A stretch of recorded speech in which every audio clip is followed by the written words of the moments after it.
5 deadly email marketing mistakes to avoid. The mistakes about to be mentioned are, in fact, deadly. Deadly to your brand, to your marketing efforts, to your dignity, maybe. They're the reason people hate emails and often ignore them. Even if one of the subject lines said just open this email to get $1 million, they would still not open it. They're exhausted at this point. Plus, an average of over 100 business emails a day means they've seen it all and some. Email marketing can be a thrill at first. You're discovering so many templates and innovative techniques, it feels like first-time Disney World all over again. Especially for beginners, going overboard with what should be avoided, spamming, is a lot easier. But that ends now. How about making these folks' lives easier from here on out? Maybe even getting them back to reading their emails for pleasure while they sip coffee in the morning? If you're a new or seasoned marketer, it doesn't matter. Stick around, there's gold down here. We're going to have a deeper look at why you should always greet your subscribers, no matter how useless it sounds. The right way to create email preview panels and what to include on them. How not to manipulate your audience while letting your subscribers have the upper hand makes you a hero. And lastly, how to avoid making your emails look like street signs. Let's dive right in. Forgetting to welcome your subscribers. Welcoming people is etiquette 101. Still, 41% of brands never send a welcome email within the first 48 hours of subscription, according to ActiveCampaign. 2 days gone by, and not even a hello. You know what that looks like? Neglect.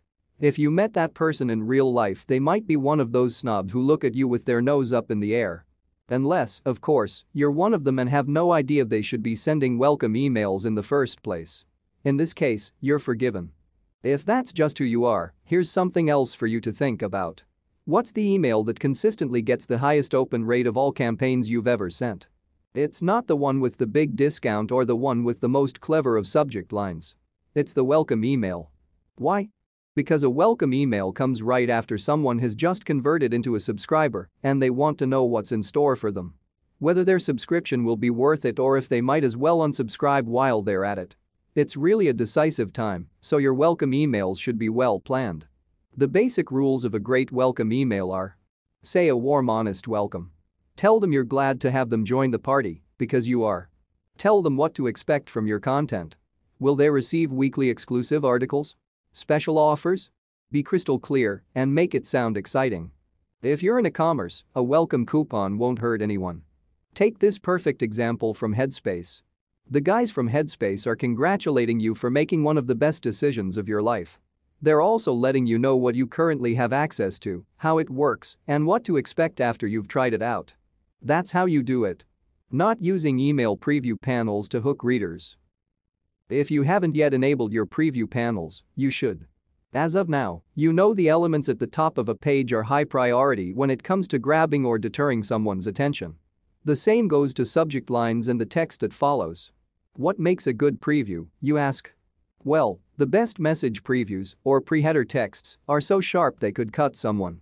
Just like meta tags, they're your second chance at winning a reader in case the subject line alone doesn't suffice. In a few more words, you get to briefly expand on the contents of the email while enticing subscribers to open it. On desktop, preview panes look like this. While on mobile, they look like the examples you'll see below. You have between 40 and 130 characters to make a statement for both mobile and desktop users.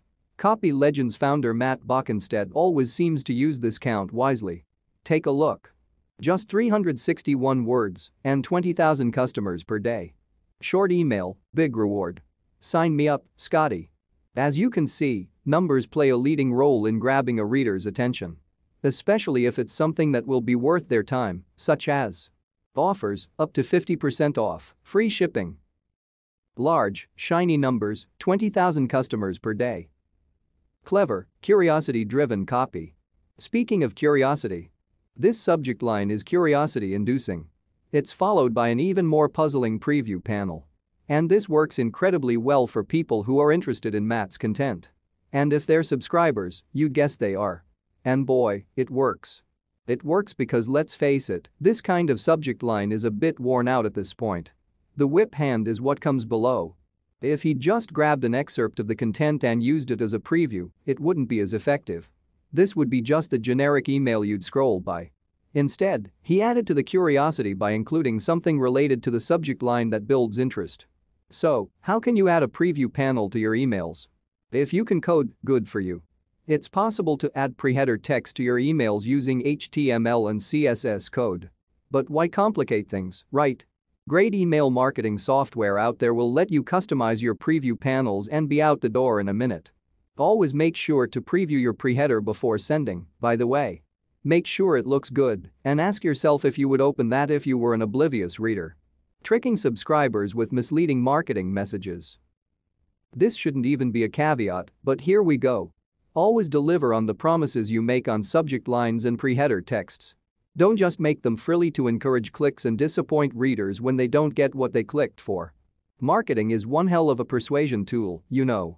Many of history's most powerful people were persuasive. Both heroes and tyrants, alike. This is no joke. Some people know damn well how marketing works and use it to trick their subscribers, which is a cheap move. And although some promises might look inoffensive on the surface, they're still misleading at the core. And they could vanquish customers' trust if they ever find out they're being manipulated. You don't want to go for that. Here's an example of a not-so-harmless type of subject line. There you are, deciding which emails to ignore when you come across something along the lines of overstock? Fresh titles for only $8.99. Only, it comes from an ebook store. You can't overstock ebooks. They won't use up any digital space. So it's clear that whoever came up with that is making a fool out of their customers. They might win their business once, but never again if customers are smart enough. That was a subtle one, but crafty emails of this nature are why people hate emails in the first place. Even if smart technology is making people dumber, they're still quick to judge a cunning email because they've got so many of them already. Don't be that person. Sending a gazillion unsolicited emails. Here's another winner in the why emails suck department. Get a load of this. Email unsubscribes due to too many emails verge 50%. Ouch. Listen, emails aren't half as exciting as a Twitter mention or an @ commented on your post notification. The less cluttered someone's inbox is, the better. People might be ignoring actually interesting emails because some spammer made them grow sick of them all. The good news is, you can be a good Samaritan and let subscribers choose how often they'd like to see your emails. Using a subscription management center or preference center for your email list is a great way to do this. A subscription management center is a separate page where subscribers have full control over the content they choose to receive in their inbox. It also allows them to unsubscribe to your list altogether. If they want to leave, set them free. Again, email software like MailChimp have sections dedicated to helping you create preference centers in a heartbeat. No coding skills required or anything. Most of our favorite picks have this feature as well. Now, see the difference between someone who spams you and someone who's respectful of your decisions? It's like a weight has been lifted. Making your emails a cluster of information.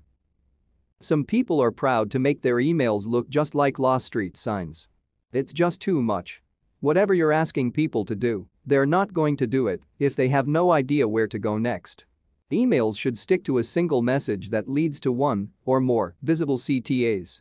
And by visible, we mean relatively large, colorful, well-placed. Like in the following webinar invite. This one gets extra points because 1. It's a double CTA. You'll see it often in webinar invitation emails, typically one CTA at the beginning and another at the end. There aren't too many, but also enough to reinforce the desired action, which gives readers another chance to click. 2. Register now. In red. Genius. And speaking of littering emails, here's some friendly advice. A lot of people hate images like this one right here. They can't stand it. Why? Because I've seen it everywhere. If you use cheesy stock photos that have been around the block in your emails, your subscribers will figure that you didn't move a finger to create something original. Avoid using this kind of image. You can find more authentic and high-quality pictures in online libraries like Unsplash and JumpStory. Your email marketing success depends on you not making these mistakes. Ignore them at your peril. Don't do email marketing if you aren't willing to put your all into it or pay someone to give their all. It's one of the most inexpensive ways to generate leads and multiply your investment, so make it count. Whether that's a lead nurturing sequence, a welcome series, or a product launch, avoiding these email marketing mistakes will be key to your success. So, congrats, you're already ahead of unsuspecting marketers. Now that's a fine job. Are there any mistakes deadlier than the above? Let's see them below.